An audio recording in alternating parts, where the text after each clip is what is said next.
पहिला पहर गौरी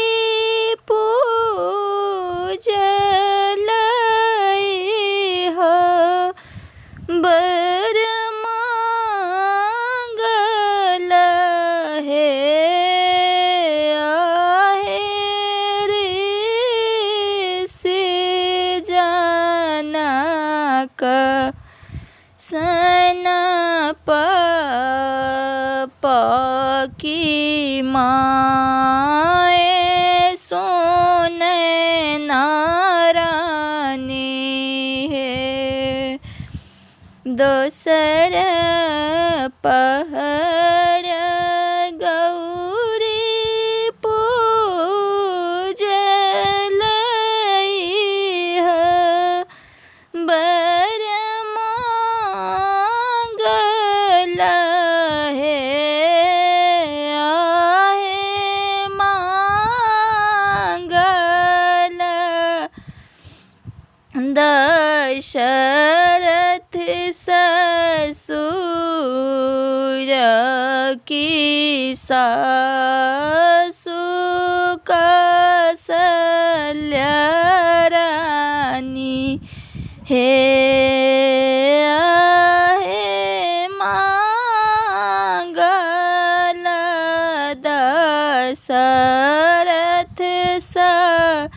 ससुर की सासु कौसल्या रानी है तेसर पहर गौरी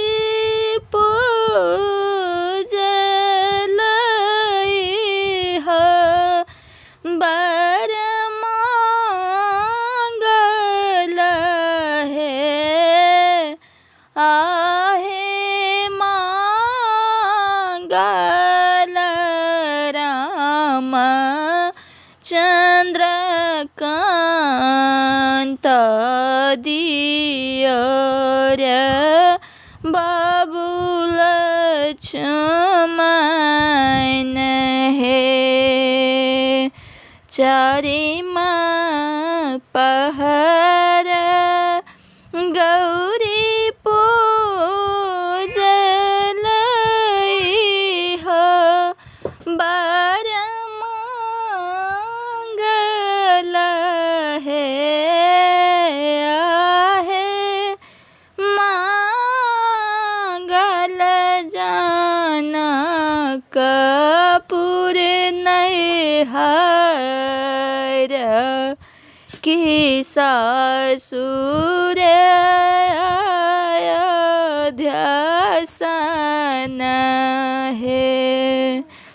आहे मांगल जनक पुर नैहर सासुर अयोध्यासन है पाँचम पहर गौरी पूजलई हो बर मांगल हे आहे मांगल लभ कुश पुत्र की सेवक हनुमान सन है आहे मांगल लभ कुश पुत्र की सेवक हनुमान सन